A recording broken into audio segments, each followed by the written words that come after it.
Hey Falcon fans, I'm Thomas Mott. Welcome to Atlanta Falcons Today. It is the eve of the NFL Draft. Happy NFL Draft Eve here on the channel. We're going to get into my mock draft here in just one second. My final mock draft first. You guys are ready for the draft. If you're excited for the draft, give this video a thumbs up right now. I know everyone is just dying to see what Atlanta does at number 8. If you're as excited as I am, give this video a thumbs up right now.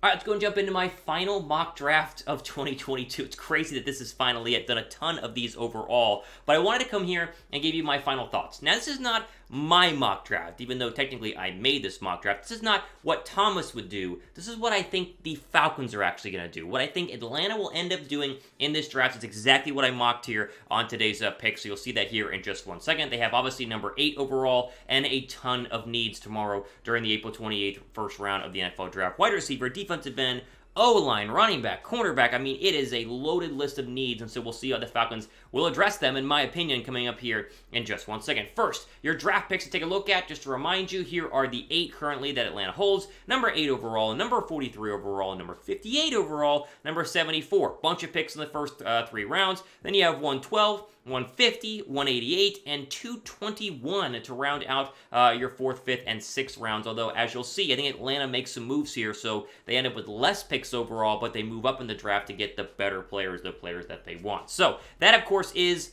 where I'm going in with this mock draft. And I want to emphasize, this is a mock draft that is going to change a lot during the actual NFL mock draft. I think, obviously, GM Harry Fontenot is going to make a lot of moves, and he is going to try and work up and down this draft board in order to get players that could be impactful at the right positions. I think we expect a lot of trades here in Atlanta. I expect the Falcons to go absolutely crazy in terms of up and down, but really it all rests on and remains on what they do at number 8 overall, right? Will they take a quarterback? Will they take a wide receiver? Will they take a cornerback? Will they take a pass rusher? 8 overall to me is the big mystery. Once we know what 8 is, the rest of the draft is going to fall into place, right? If they go quarterback, it changes things. If they go wide receiver, it very much changes things. If they go cornerback, I think it kind of stays kind of normal. So we're going to wait and see what happens there. But I want to emphasize before we jump into this mock draft is what I think Atlanta does versus what I would do if I was in the GM chair for Atlanta up at Flowery Branch in the War Room coming up on Thursday night. Add a pin comment down below. Who do you want the Falcons to draft in round 1? Let me know who that is in the comment section. Who would you take? Like, if you were at 8 overall, or you could trade up or down, whatever you would do, who do you want Atlanta to take at number 8 overall? Let me know down below right now in the comment section. All right, let's go and jump into it. Listen, I really think Atlanta stays at 8, and I think if Malik Willis is there, they take the quarterback at number 8 overall. Now, the big question is, will Willis fall to number 8 overall? There is no guarantee that he is going to be there, and so if he's not there, then maybe this is a wide receiver or a cornerback. Those are probably your 2 best options behind Malik Willis, but if he's there, I think Atlanta takes him. They already said earlier this week, right from the mouth of the head coach, Arthur Smith, they're going to come out of this draft with a quarterback. Now, that doesn't guarantee they take Willis at 8, but it does guarantee they're going to take a quarterback at some point. This could, again, be Garrett Wilson based on reports, and a very high chance it is, but if Willis is there, if he gets past Carolina, say, at number 6 overall, I do think that Atlanta pulls the trigger and gets their quarterback of the future. Now, with that being said, if that's the case, Arthur Smith better love Willis. Like, literally, there can be no room for, I think he could be the guy. It needs to be, this is the guy. I mean, this is going to be the quarterback in the next 10 years. Because if you stay put and take a quarterback instead of other bigger positions of need at number 8 overall, and you bust on that, you're getting fired. I mean, this is his entire reputation as an NFL head coach on taking Malik Willis. So I trust Arthur Smith to make the right call, but if I had to bet my money on what they do at 8, if Willis is there, they're going to go ahead and take him. You guys trust Arthur Smith? Like, I do. I think he's going to do just fine in this draft, but I want to know if you guys do. If you do, type Y down below for yes. If you do not, then go ahead and type N down below for no. Now, obviously, make sure you guys are also subscribed for the latest NFL draft coverage here on the channel. Anything that the Falcons do on day 1, 2, 3 of the NFL draft will break down here, so be sure to subscribe. Right after they pick at number 8 overall, I'm going to be in front of the camera filming my reaction to that pick. So if you want to hit that red subscribe button and give this video a thumbs up, we'd appreciate it, and you'd be locked in for the best Falcon content on the platform. Let's go to round 2. I think they do a trade. I think they're going to move up in round 2 to get their wide receiver of choice, and that to me would be, as we'll see in a second, one that lives pretty darn close to home. First, the mock trade on your screen. They get 37 overall, and they give the Texans 43 overall and 114 overall. So they come up, a little less than 10 spots. It doesn't cost them an arm and a leg, just an additional draft pick in the middle of the NFL draft, but it's enough to go ahead and lock in George Pickens, the wide receiver out of UGA. Pickens is skyrocketing up draft boards right now. I mean, he is flying up draft boards, and I really think that he could be a late first rounder, but really an early second rounder is where I would take him. Atlanta must get a young receiver in this draft. They need 2 young receivers in this draft, if you're asking me. But this is a guy I think that instantly could add some impact on the outside for your young quarterback in Malik Willis, or if you're going to start the veteran of Marcus Mariota, then obviously you need a receiver on the outside. Like, this wide receiver depth chart is so bleak right now that it just guarantees the fact they're going to spend an early draft pick on him. Hence why, the first round draft pick could be Garrett Wilson. There's obviously a chance of that. But if they don't go Wilson and they go, let's say, Willis, or even like Ahmad Gardner or Kayvon Thibodeau, I expect the receiver to be the next pick, and Pickens, to me, the receiver out of Georgia, would make the most sense.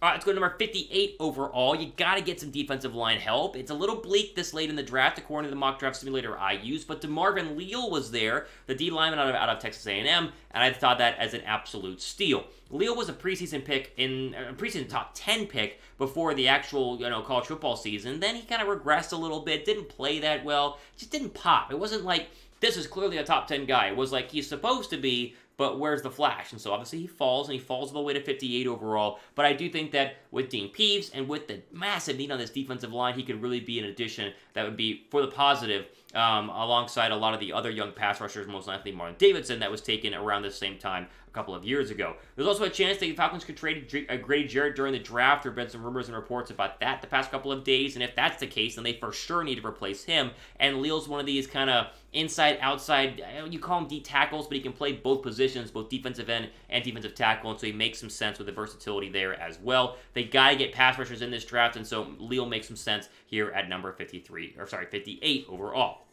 What do you think the chances are that Grady gets traded during the draft? Because apparently that's been a rumor that's been floating around right now. Scale 1 to 10. Odds that Grady gets traded, 1 being impossible, 10 being likely. Let me know what you guys think in the comments section. All right, let's go to number 74 overall, and we finally address a massive need at running back and take Breece Hall, the running back out of Iowa State. They're going to take a running back in this draft. Is it James Cook later on? Is it someone like Trayvon Walker early on?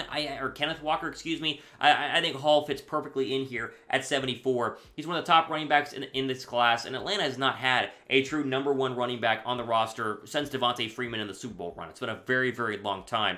And whether you have a young quarterback or a struggling quarterback, you've got to be able to run the football. And I think having a good running team helps with your pass protection as well on the offensive line. Hall is elite. He's incredible in terms of breaking tackles. He has great speed, everything that you want in a running back. And even though you're spending 74 overall on him, to me, it's not that expensive. You're not spending, a first-round draft pick on a running back. You're waiting until round 3, and I think round 3 is a perfect spot to find your running back of the future.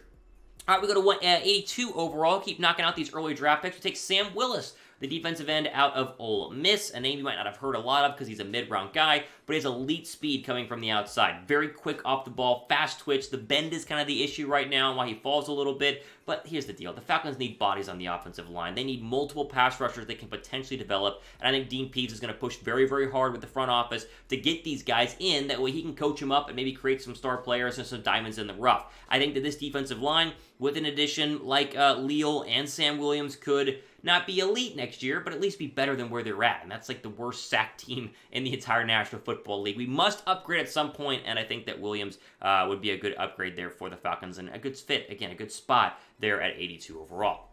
All right, make sure you guys are subscribed to our main Chat Sports channel as we continue on our mock draft coverage here today. We're going to do live all 7 round coverage on the main channel. YouTube.com/chatsportstv is the link that you need for all 7 rounds. The guys are live at our Dallas headquarters, so be sure to subscribe over there. That channel is approaching 300,000 subscribers, so plenty of coverage and plenty of content to follow along with.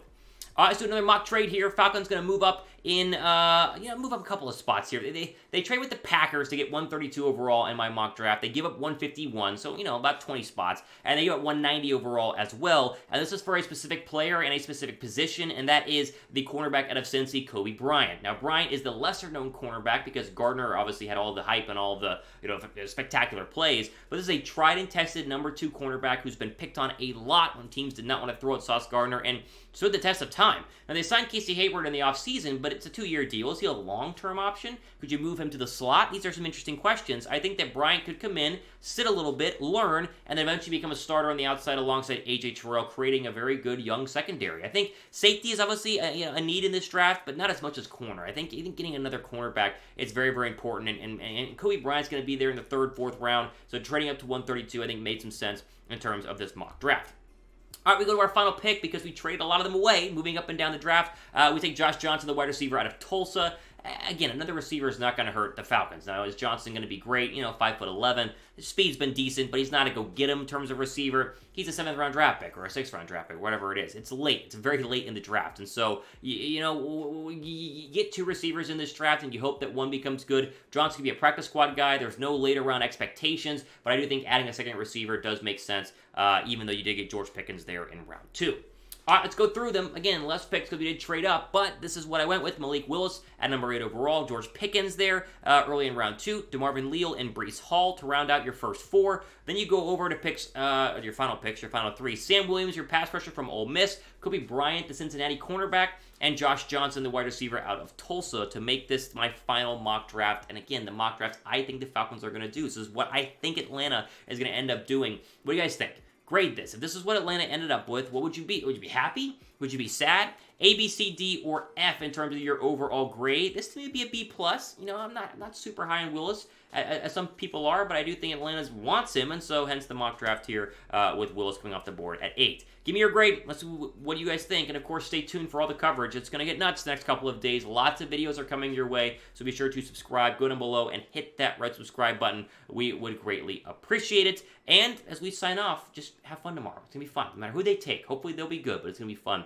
And hopefully, you guys enjoy the video. Thomas Mott signing off for the rest of your day.